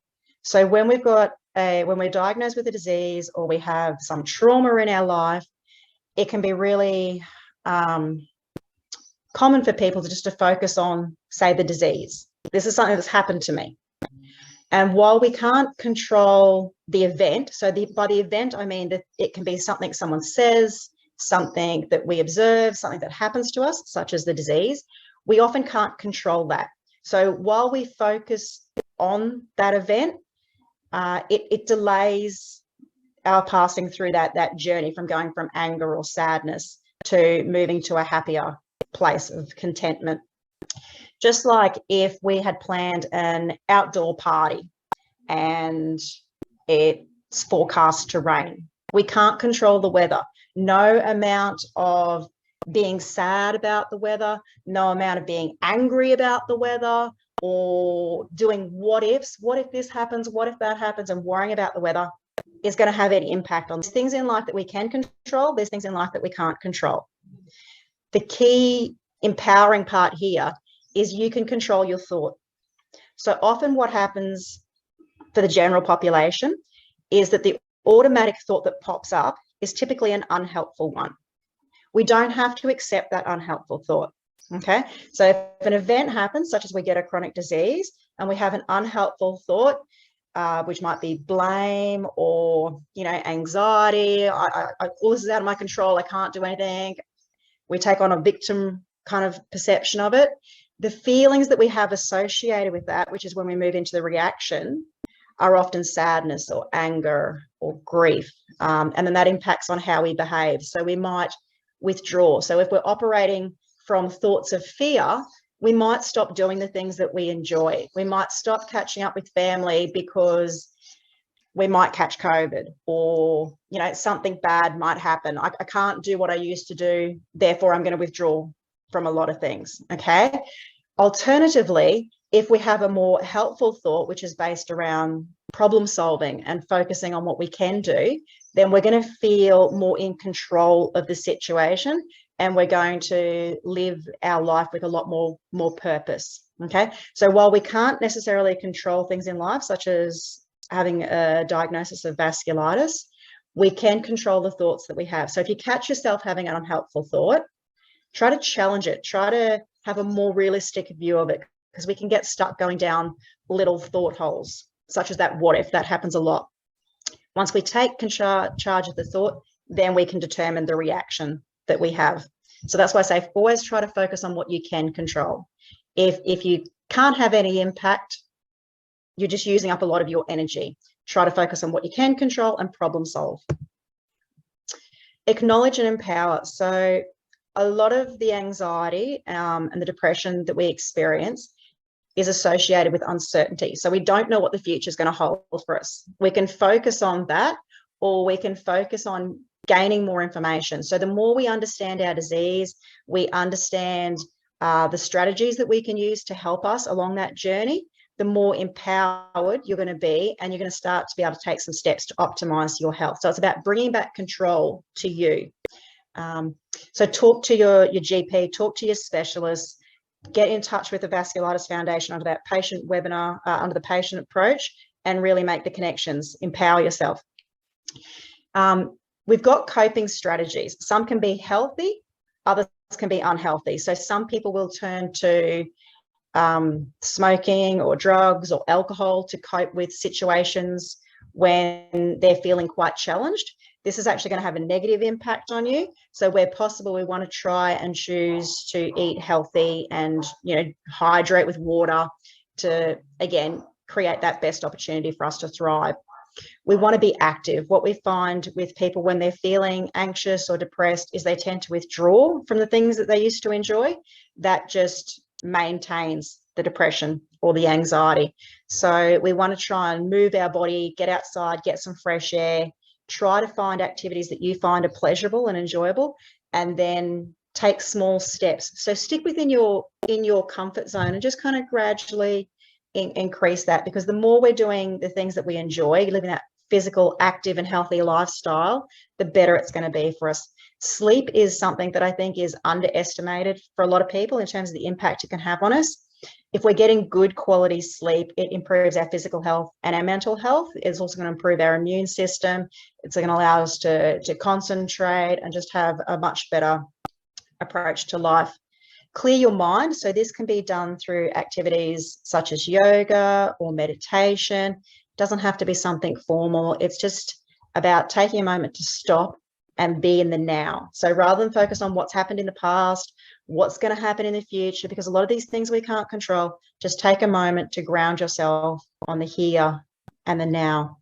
We can just do some slow, calm breathing in through our nose, breathing out through our mouth. I often have people come and tell me, oh, I tried that calm breathing stuff, that doesn't work for me. And when you have a chat to the people, what we often find is that they've given it, they've done it twice, or they've waited and they've tried the calm breathing while they're in the middle of a panic attack. Two calm breaths, while is going to be more beneficial than nothing, I guess, is going to have a limited impact. So what we want to try and do is we want to practice our calm breathing when we're already feeling calm. Okay, that might sound a bit strange, but it's the more we can practice it and develop it, the better chance it's going to work when you actually need it. It's like if you're a kid and you're learning to play soccer, if you never practiced and you just rocked up on game day and tried to kick this awesome goal kick, chances are it's probably not going to happen. That's like when people come and tell me, I took your calm breathing, I did too, and it didn't work. Well, it's probably wasn't, you didn't give it a good chance to work. So if you're someone who says, I've done that calm breathing, it didn't work for me, I would challenge you to try and build in some clearing of the mind, some calm moments, whether it's the breathing, whether it's some active stretching. So for people that don't like the meditation, if you're doing some yoga-based stretching, that's more of an active meditation, or you can ground yourself by looking around, noticing 5 things you can see, 4 things you can hear, 3 things you can touch, 2 things you can smell, 1 thing you can taste, whatever it is, something to help clear your mind and ground yourself in the moment. You'll find that really beneficial. And if you practice it when you're already feeling calm, then on those moments when you really need it, like in the middle of a panic attack and your oxygen and your carbon dioxide have gone all out of whack, you'll be able to control your mental health and your physical health. You'll be able to slow your breathing, give it a good 10 calm breaths, and things will start to settle for you. So you do have control over this.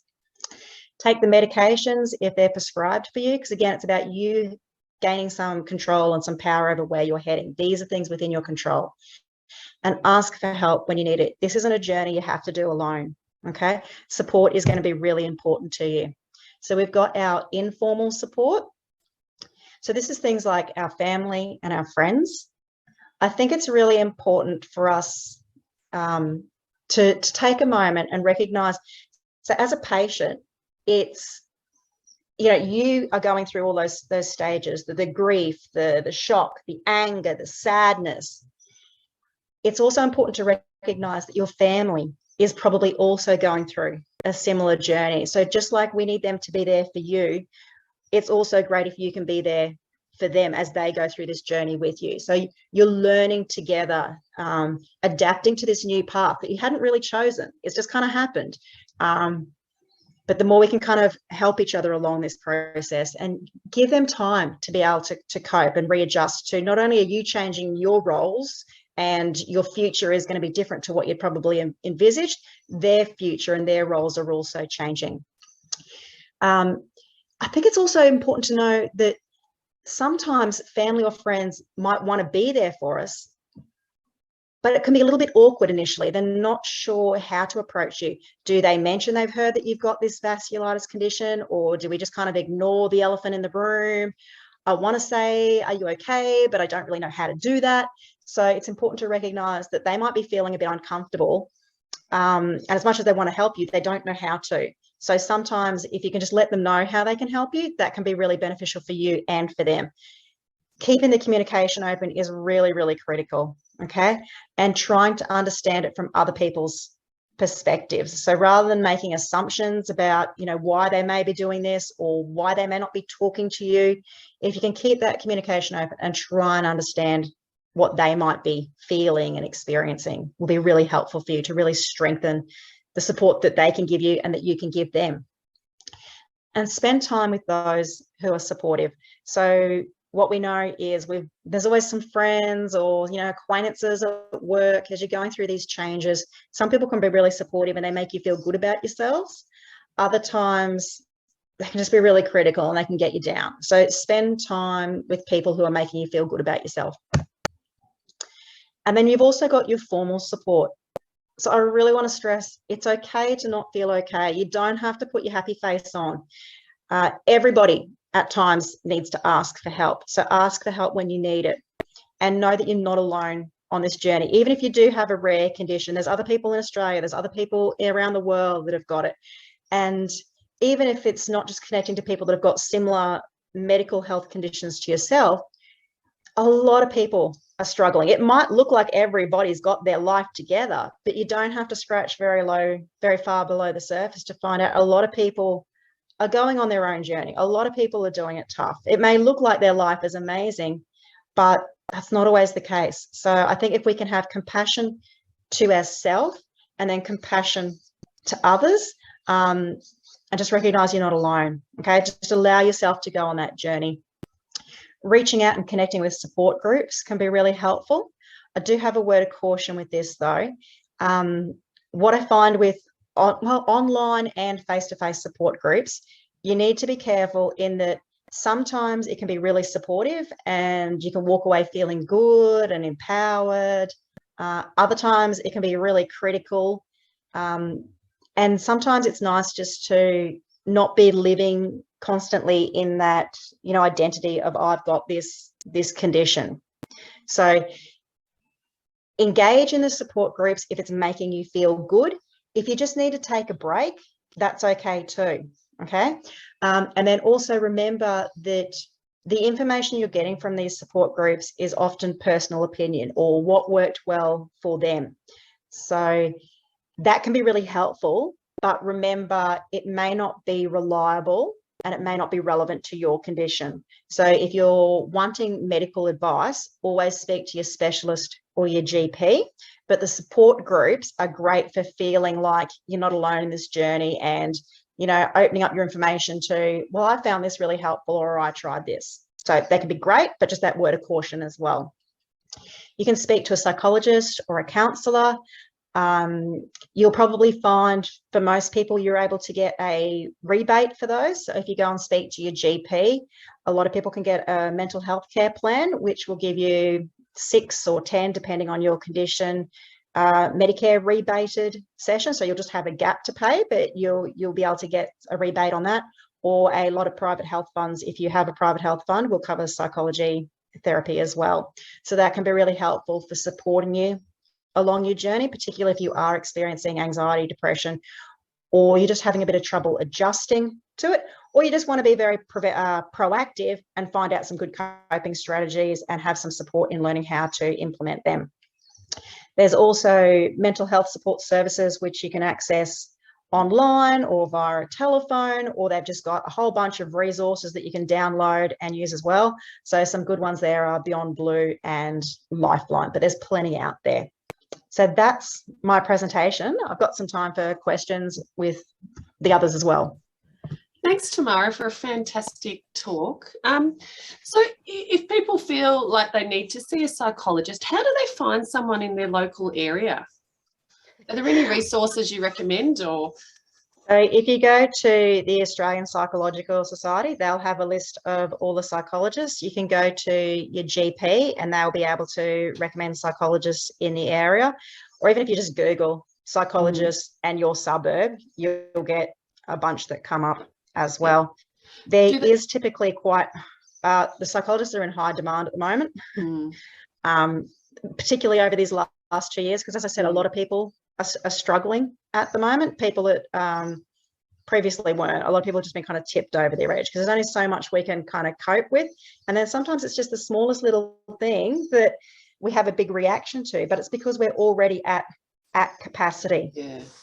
Yeah, I think you're definitely right there. But, you know, it is important to recognise, you know, particularly amongst the people that we look after, you know, those with chronic disease, you know, anxiety, depression, mental health challenges is extremely common and something you're welcome to talk to your doctor about. You know, please don't suffer in silence, you know, let us know. And you're not going to be the first patient to do that. That's for sure. Don't go on the journey on your own. You don't need to. No, that's very true. All right, thank you. So can I get, so Richard and Eleanor, if I can get you to unmute yourselves and put your screen on for me.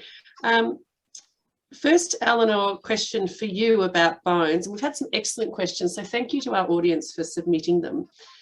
So if someone has osteopenia due to prednisolone and is on a bone builder currently, how do they stay on it indefinitely, or when do they stop?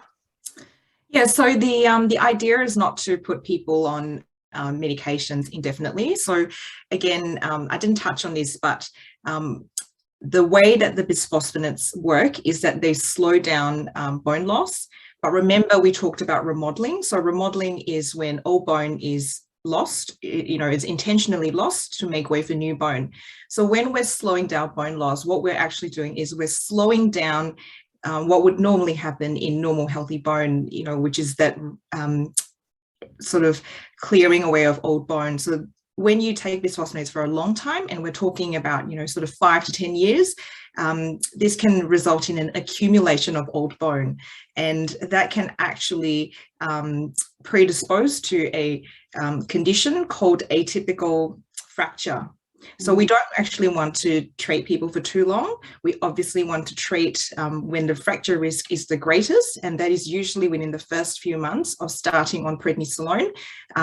So, you know, we would probably treat for a year or two. And, you know, once, if you're able to get off the prednisolone or if your bone density improves, hopefully we get you off the medication, or, you know, you can go on a holiday that's called a drug holiday. And then, you know, we would revisit the fracture risk and think about starting treatment again. Yeah.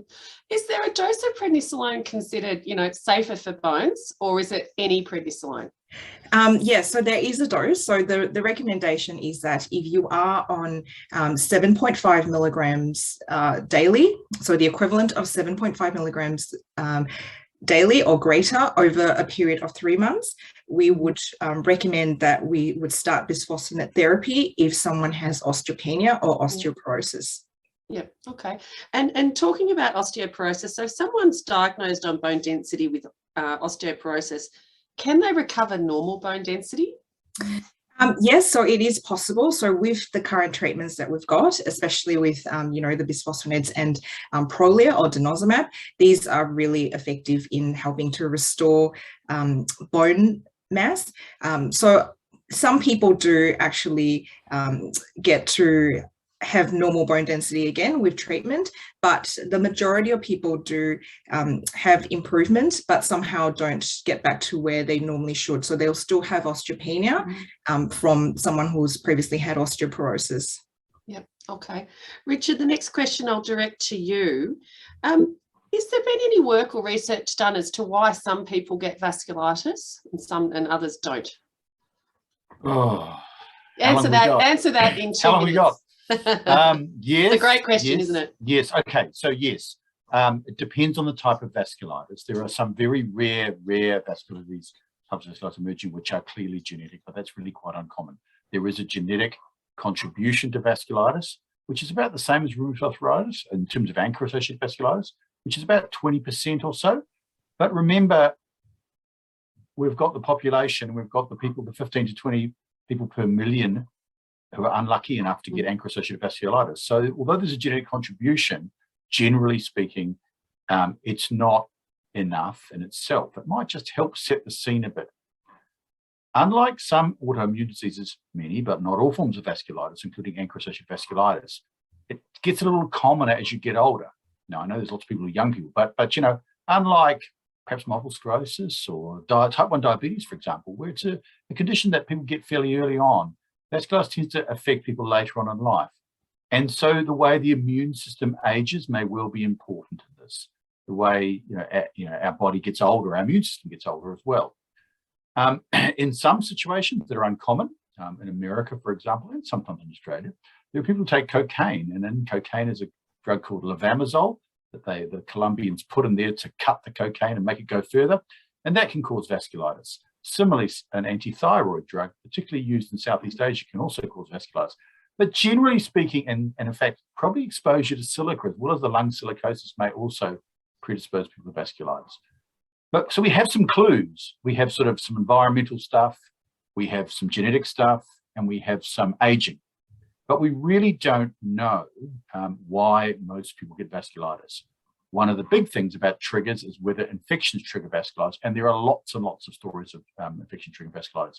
And if you may indulge me for just a minute, when we were writing this review, I wrote the bit on why people get vasculitis, and sent around to all the other authors, and half a dozen of them didn't say much, and 2 or 3 of them said, "Oh, far too much emphasis on infection, no proof at all for this," and the other 2 went, "You've got to emphasize infection more, it's clearly the cause." So I thought I had it about right. No one was really very happy with what I put. So I think that just tells you that there are probably several different causes that sort of, well, I say pile up on each other. It's a bit of a silly thing to say, but there are several different causes that collectively together set the scene for this to occur. And to be honest, I wouldn't be surprised if an infection triggers that. It's going to be a hard one to work out because the symptoms of vasculitis and symptoms of infection are very, very similar. That's, I think, broadly speaking, where we're at least in ANCA-associated vasculitis. Because it's tricky, and you've heard already today, there are many different forms of vasculitis which are classified as vasculitis because they involve inflammation of blood vessels. And they have some common themes, but they're all different conditions. And so we can't necessarily just plonk one idea from one to another and expect it to apply to all forms of vasculitis. Yeah, very true. Also for you, Richard, is avacopan the only emerging drug in the treatment of GPA? No, it's the closest one, I think, to getting licensed. I think some of the ones that Tony mentioned, there's one called abatacept that's been used in a phase 2 trial, and I think there's a phase 3 trial going on at the moment. There are some other medications that inhibit the same protein as avacopan that have been trialed and are being trialed. The clinical trials have gone a little quiet in ANCA vasculitis recently. I think, I'm not sort of Tony about it, see what he thought, but I think GCA, or giant cell arteritis, that he was talking about, is quite a attractive disease to study in terms of its outcomes and how you measure the outcomes, whereas ANCA-associated vasculitis is actually pretty complicated. And I think that's one thing why the trials have been a little slow recently after a bit of a really good series of trials that defined much better how we should treat this disease. Yep. I think also they've come from the Europeans, it's a bit slower. I think COVID's affected it. And I think the uncertainty about what exactly is going to be standard of care in the next couple of years may have held a few things back as well. Mm. So nothing immediately. I think CTLA-4 is a possibility, or sorry, abatacept is a possibility, and there's others coming through, but none that are just about to break in the next year or so, as far as I'm aware. Certainly the pandemic, and I do a lot of clinical trial work in other diseases, has really slowed down clinical trials, understandably. Is avacopan likely to replace prednisolone as the main drug in both the induction and maintenance phases of treatment? So do you think we can get rid of pred, Richard? I think that's speculative. I don't know the answer to that. I mean, I would declare I've spoken for V4, and we've had research money from V4 here, and they're the maker of Avacopan, so I think it's important to understand that. But to be honest, I don't think V4 know, and I don't think we know. And I think we have to go on evidence rather than speculation. It's conceptually attractive. If you can keep those neutrophils quiet, maybe they won't trigger relapses and be important in maintenance. But we don't know that. And there's the medical literature and the scientific literature is full of good ideas that have not turned out to be so good after all. So I think we have to be really cautious before we just sort of jump wholesale into something. It would be attractive to have a replacement for prednisolone. I think we have to go by the evidence and the data that exists. And I'm hoping that more trials will get going in this area fairly soon. Yeah.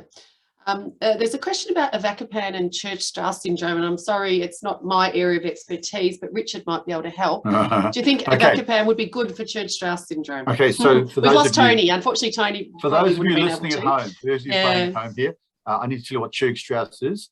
Church-Strauss is another form of ANCA-associated vasculitis. There are in fact 3 forms. I was talking about 2. And Church-Strauss gets left out of it for several reasons, and it shouldn't be, but it does. Firstly, it's quite different. There are a lot of similarities between MPA and GPA, or MPA and Wegener's, such that we've got away with sort of lumping them together. But EGPA, or Church-Strauss, is out in its own a bit, and it's very rare. So it misses out a fair bit. And the next reason why it's quite different is that it's characterized by these cells called eosinophils, which are sort of allergic type cells. They're sort of distant cousins of neutrophils in a way.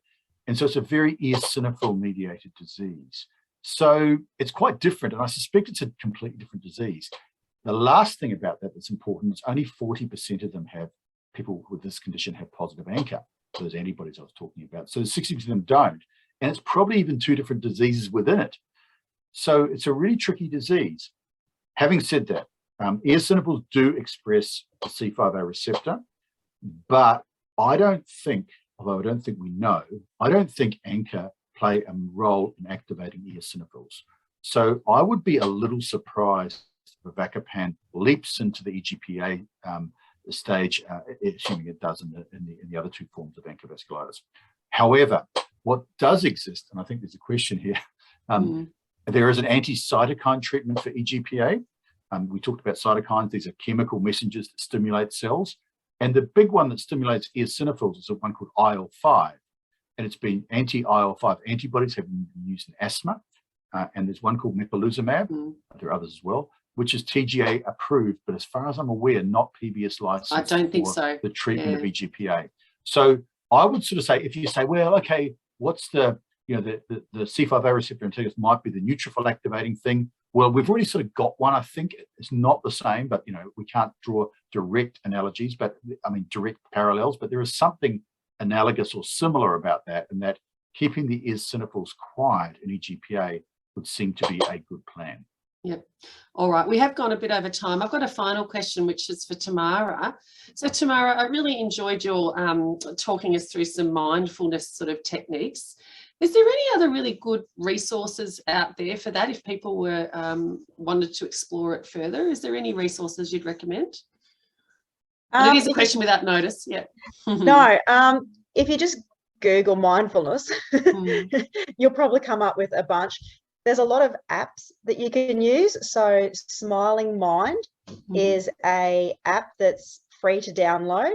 And it's got meditations that can talk you through. I recommend that to a lot of my patients. I also recommend the Calm app. So that one you pay, I think that's about $80 a year. But if you're using it every day, it definitely is quite worthwhile. And that way you can select whether you like a male or a female to talk you through the meditations, and they've got guided exercise as well. So for people that don't want to just sit and be in their head, they can go through the stretching. So they're 2 apps that I'd recommend. But there's lots of resources online. Yeah, I can second Smiling Mind. They've got some excellent stuff for children too, if people are interested in checking out for their kids. There's it's a good app. Okay, on that note, I really like to firstly thank everyone that's joined our webinar today. We've heard some really fantastic talks. I'd love to, and I really want to thank our speakers who have given up their time. So thank you, Eleanor, particularly, and Tamara and Richard, and also for Tony and Uli who have left. I'd also like to thank Dr. Jean Leong, who's organised things behind the scenes. So thank you, Jean, for organising. And we will make these talks available on the website. Richard, you've got your hand up. No, I'm just clapping. Oh, you're clapping. Thanks to Jean and to Oh, you, good. Jess. And thank you everyone to our audience for fantastic questions. All right, thank you all.